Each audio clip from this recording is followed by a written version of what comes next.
Good morning, good evening, good afternoon, ladies and gentlemen of YouTube. This is Pastor Dow. I'm here this morning to try to do my best to answer some more questions that is presented to me constantly. Now, I understand that a lot of times the reason why people have questions is because they want to know the truth.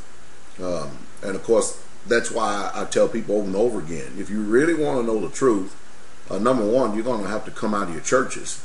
And when you come out of them, you'll see the reason why I say that. But people write me because they say, Pastor Dow, I watched your videos. I watched a whole bunch of them. And one thing I notice about you, that you are very honest in what you believe. And I just happen to believe that you believe in the one true creator. And that's the truth. I do. And because I do, I've learned over the years, after making many mistakes, that I had to come out of organized religion that did not promote the scriptural values, scriptural truths. And so I'm going to deal with two questions in one part here this morning. And the first one is number one, Pastor Dow, do you read the Apocrypha? And then the second question is Pastor Dow, do you eat pig? So I'm going to answer both of these, but I'm going to answer these from a biblical viewpoint because that's why I'm a pastor. That's why I'm here. Now you have to understand what I'm going to say to you is going to tear down a lot of sacred cows. And I will also tell you this, that I've come to learn after 20-something years of preaching and teaching and ministering and doing a lot of study. I do a lot of study every day. I've come to learn that, people have perspectives that they present before others, and they believe them wholeheartedly, but that does not mean that their perspective is right, but they do believe them. But a lot of times people promote tradition over keeping the commandments, and I don't do that. I stick only with the book, and that's the reason why, I guess that's one reason why that I have a rough time, or people have a rough time with me, let's just say that. Of keeping in step or walking in step with a lot of ministers, preachers, and teachers, because what they'll do is they'll get on this YouTube and they'll think that they're finding out that everything about me that there is because of what I'm preaching and teaching, and really truly they don't know everything about me at all. YouTube is just a medium that we use to be able to get certain messages out to you. So you have to understand that when you come and ask me a question, you're going to get the truthful answer. You're not going to get my opinion, not my personal opinion. You're not going to get my personal feelings about something. I'm going to give you the word from the book.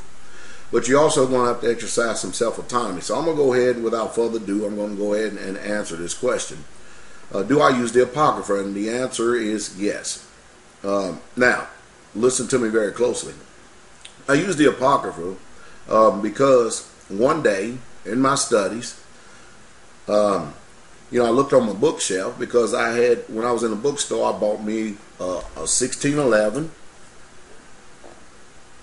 King James version of the Bible. Now this is a facsimile copy of it, but I bought one.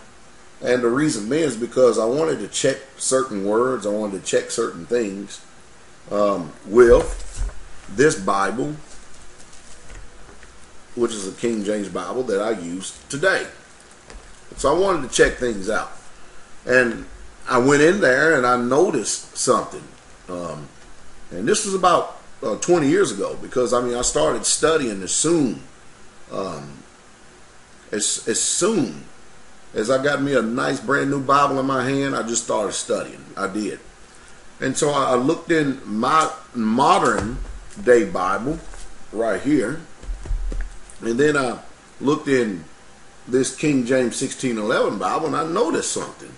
I noticed that the 1611 King James version of the Bible, from which we say that our particular translations come from, they contain these books called the Apocrypha. So I started reading these books. And as I began to read these books, a lot of dots start to come together. a lot of gaps that we have been persuaded to have in our understanding, all of a sudden they start to mend. The gaps begin to close. And I said, I wonder why they closed this thing up. So I found out that the Apocrypha is a history book. It really, truly is. And it was included in our original 1611 King James. So I, against organized traditional religion, went against wind and tide and said, well, if it was included in that in 1611, then who got inspired to take it out from us today? So nobody could actually give me any answers, no real true answers. So I just chose to start reading the book myself. And so with that, I found out a lot of the history of the Greeks. And then I began to understand even more so as I began to, over the years, understand Scripture, the reason why that this time and society we live in now, the influence we live in, the reason why come they didn't want us to read this. Because, you know, it's one thing about history. If you don't know history, then you're destined to repeat the same mistakes of the past. And so I did.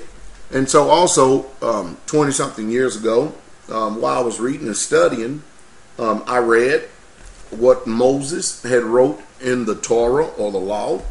And then I see the consistency of it all the way through the books, through the scriptures and the epistles.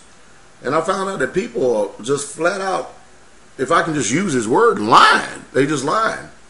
But that's the reason why I used the Apocrypha, because it was contained in the original 1611 King James Version. So I actually carry around this little red one right here, and I have a blue one. I have one that's a little bit bigger, and I carry it around with my Bible right here today. Now, most people don't read it because they could care less, because they think somehow, some way that it's not inspired or it was done away with. But yet and still, it was, you know, in the original. So I just use a little bit of independent thinking, if you understand what I mean. And so all of us here at the Israelite Straightway, we read the Apocrypha. We have a bunch of them. So this also leads me to my second question. Pastor, do I eat pig? Well, no, I do not eat swine. And I have not eaten swine in probably well over 20-something years, easily. And there's a trade-off. You have to understand there's a trade-off in being obedient to the word. When you obey these scriptures, there's a trade-off. You know, the scriptures teach us that if we would hearken unto his voice and keep his commandments, that he will lay no diseases upon us as he laid upon the Egyptians. And we know the Egyptians is the world or the type of bondage. And so we here at the Israelite Straightway, we have people who range from ages 82 to 2 years old. And none of us own any prescription drugs. Not a one. Nobody takes prescription drugs. Nobody is under any doctor's care.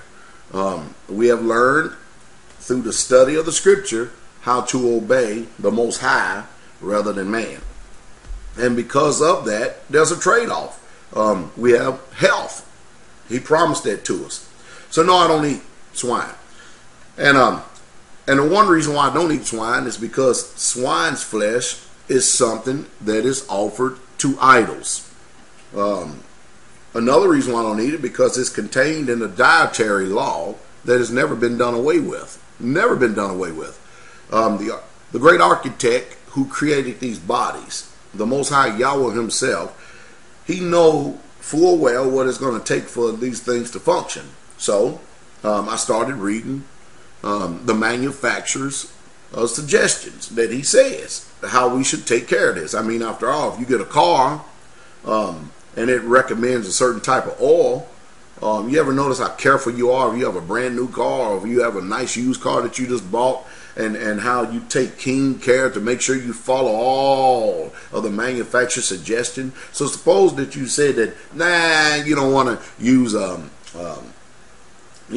motor oil no more. You don't want to use no 5W30 synthetic oil.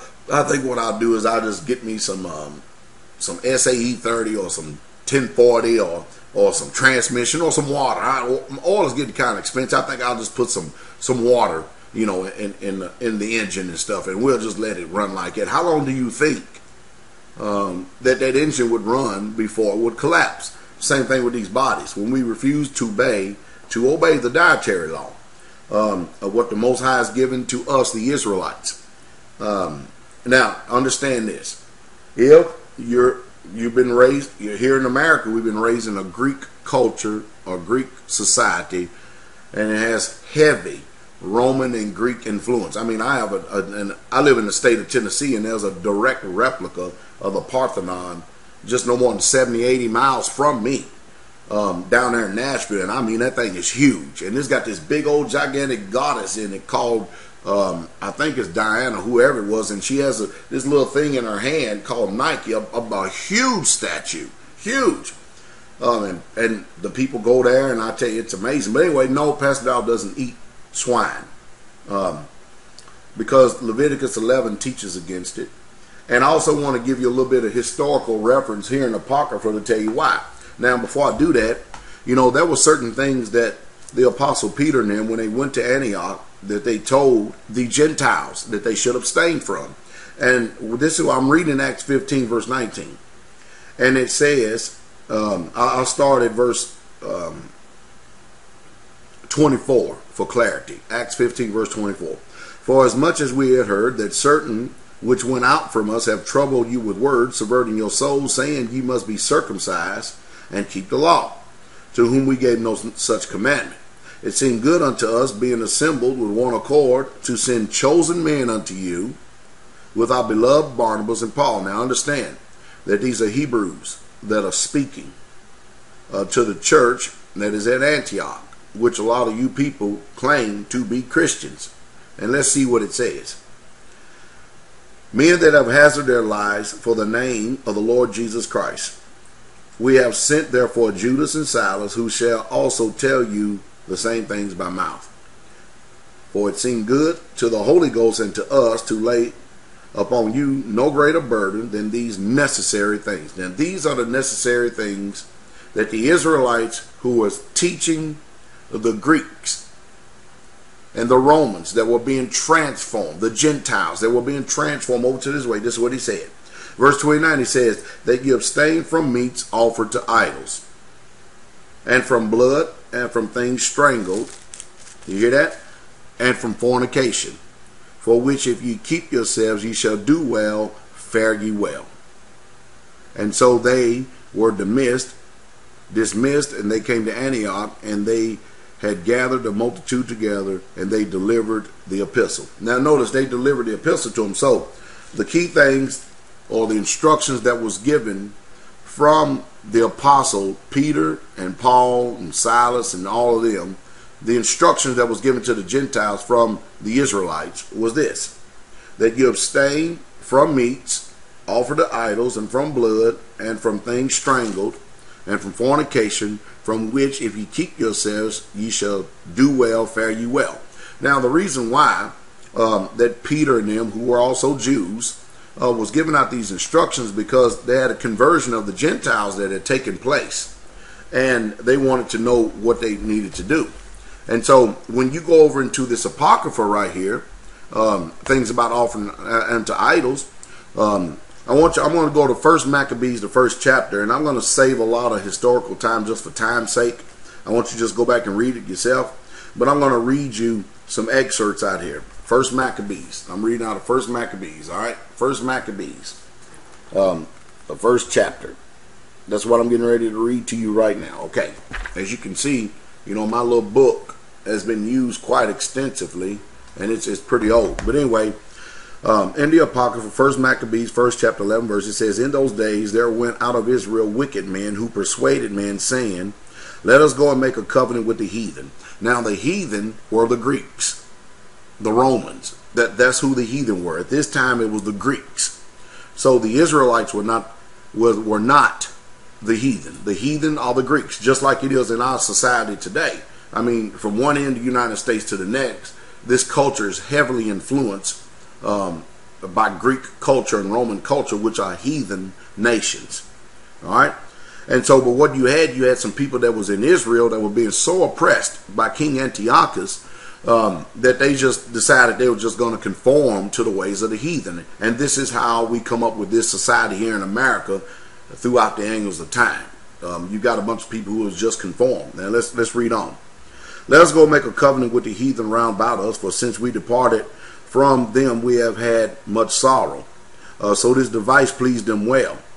Then certain of the people were so forward herein that they went to the king, who gave them license to do after their ordinance of the heathen. To do after the ordinance of the heathen. Is that the same thing that we have today going on with us in this culture? They tell us that we have freedom of religion. Now, I'm not a religious man. I'm not. I walk in the faith. But we have license granted unto us, which is affords us certain privileges to function in this pagan society. Who they have many of you duped into believing that it is a society that runs after biblical principles. But when you really truly look at it and take the blinders off your eyes, you're going to find out nothing can be further from the truth. All right, let's read on. Whereupon they built places of exercise at Jerusalem according to the customs of the heathen, and they made themselves uncircumcised, and look at this, and forsook the holy covenant. That's one of the reasons why that often come down on pagan Christianity, because Christians do not keep the holy covenant. If you don't believe me, let's just do a quick evaluation real quick. Do Christians teach Sunday observance over the holy 7-day Sabbath? The answer is yes or no. And of course the answer is yes, they do. They promote Sun God Sunday over the holy 7-day rest. All right, that's strike one. Do they promote holidays or holy days? Well, strike two. They promote holidays rather than holy days. And they teach you to forsake the holy covenant. And so they set up things like Christmas. Is there anywhere in this book that instructs us, in this book right here, you can look from Genesis to Revelation, see if there's anything in there to tell us to celebrate the birth of Christ, or is there anything mentioned to us as Israelites to celebrate a Christmas holiday? And the answer is no. So that's strike two. And then they take an unclean rabbit. Now you wouldn't know if it's unclean if you don't understand the dietary law. And they make it clean. And then they turn around and they have a thing called Easter Sunday morning. Now you have to understand the words Istarte or Istroth. You'll read about them in the prophets. And you'll understand that that's where the word Easter derives from. But a rabbit doesn't lay eggs. It's unclean and has nothing to do with the resurrection of Christ. But because we live in a heavily Greek influenced culture, and it's mostly fueled by the lies of pagan Christianity, and this is the way you've been brought up all your life because you never exercised self-autonomy, we think that we're actually doing right, but we're actually forsaking the covenant. And because we are the children of the fathers who promoted this thing, we are not doing any different than what our fathers did. And that's just the truth. So that's why repentance must be in order. All right? And he goes on to say, and they made themselves uncircumcised and forsook the holy covenant, and joined themselves to the heathen, and were sold to do mischief. Now when the kingdom was established before Antiochus, he thought to reign over Egypt, that he might have dominion over two realms. Because when Alexander the Greek had died, he had 4 generals that he divided up his land over. And we'll go, that's for another time. But I'm going to go to verse 41. First Maccabees chapter 1, verse 41. Moreover, King Antiochus wrote to his whole kingdom that all should be one people. Is that not what's going on today? A new world order? See, because this Bible teaches us, these scriptures teaches me. It teaches me that I'm an Israelite. I'm a Hebrew Israelite, and I'm the one that should be ministers. All Israelites are. We are charged to be ministers according to Exodus 19 to the world, to the nations. We are a special people chosen out as a peculiar treasure by the Most High, according to Deuteronomy, the 7th chapter. And Peter himself reiterates what the law already says to the people. So we are the ones that are here to minister the Most High's ways, because he only chose little small Israel above all nations of the whole earth. And that's who we are. And so that's what our charge and our commission is to do, is to minister to those of you who want to follow the Elohim of Israel, or what you have been trained to believe, as well as I to say over and over again, the God of Israel. So that's what we're doing. We're leading you to this, and we're teaching you this. So back over here to the Apocrypha, first chapter, Maccabees, verse 41. And let me say this before you start. You know, a lot of people, they get out here and they take certain positions, and they get angry, and they preach things that they hear other preachers preach because they're hoping to secure the minds of people who don't know any better. And a lot of times people, rather than making changes and repenting from it and then turning from it, saving face has become a high commodity because pride runs like a taproot in man. It runs so deep, and the expense of that root is you, the people. That's why I keep telling you over and over again. If you had 3 strikes on those things about Christianity, that's why now you can see the reason why I instruct you to come out of those churches, come out of those assemblies. I don't care where they are, storefront, a big church, a home, or whatever, and they exalt the pagan ways and the pagan customs of Rome over the commandments and the laws and the statutes that the Most High has given us. You need to take your family, you need to run. Now, let's get over here. First Maccabees, the first chapter, verse 41. Moreover, King Antiochus wrote to his whole kingdom that all should be one people, and everyone should leave his laws. You hear that? Leave your laws. So all the heathen agreed according to the commandment of the king. And yea, many also of the Israelites consented to his religion. You hear what the Israelites did? They had faith. They had the faith of Abraham, the father of faith. And in that faith, they had a betrothal covenant given to them, laws, statutes, and commandments. But because Israel was so wicked and they broke the commandments of the Most High, and they decided they was going to be even more wicked. They say, well, since Most High has forsaken us, then we're just going to go over here with the heathen. And that's what people are still doing today. Because, see, but one thing about Israel, they're so stubborn that they don't realize that the reason why you're in the condition that you're in today is because of your law breaking, your commandment breaking, and you're teaching other people to break the commandments. You're justifying and you're living in wicked ways. So I understand both sides of the fence, but I understand it's better to obey than to sacrifice. So verse 43, and yea, many also of the Israelites consented to his religion and sacrificed unto idols and profaned the Sabbath. You see what's happening today?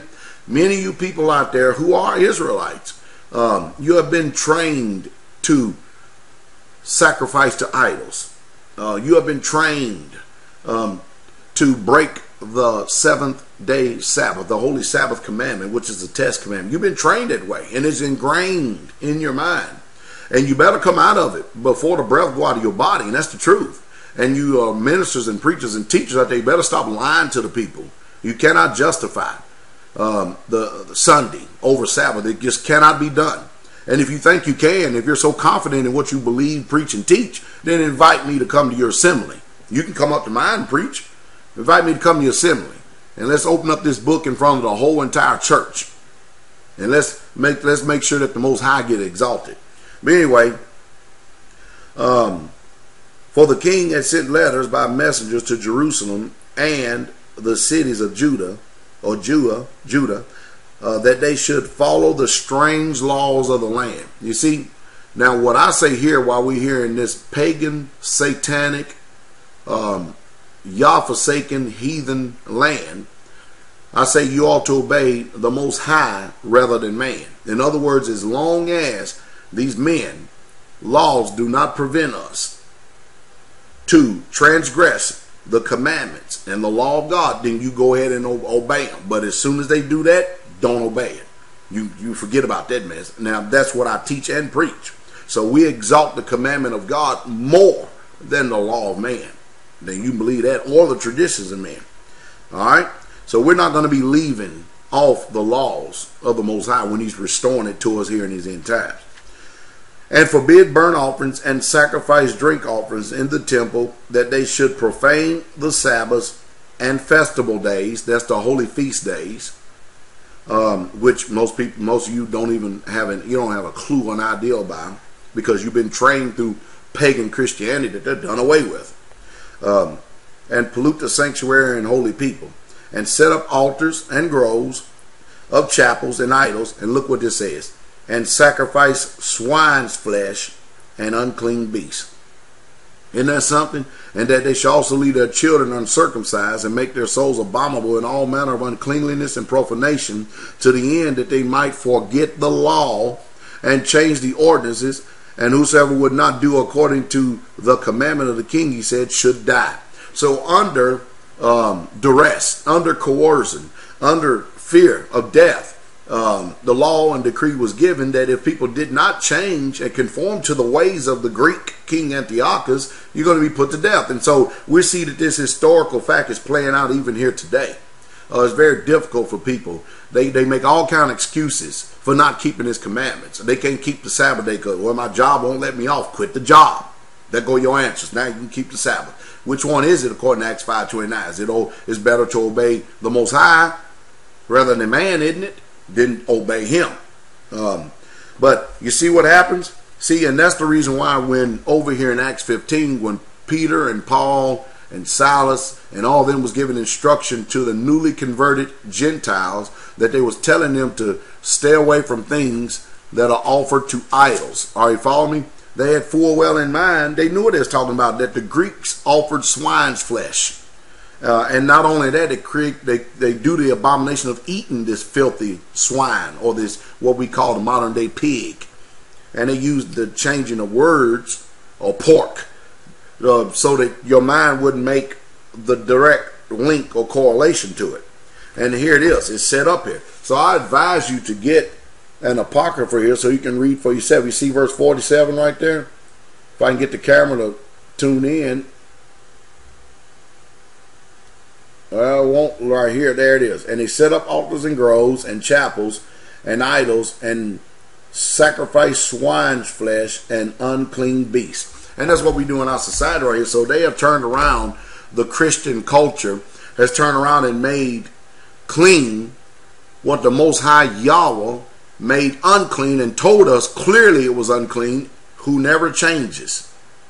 And that's the reason why many of you are still suffering from a lot of sickness and diseases, is because of your direct opposition and disobedience to the King of Glory. So I know it's taken a long time to give an answer here, and I hope that some way, somehow I've been able to help you, is my prayer. The King is coming.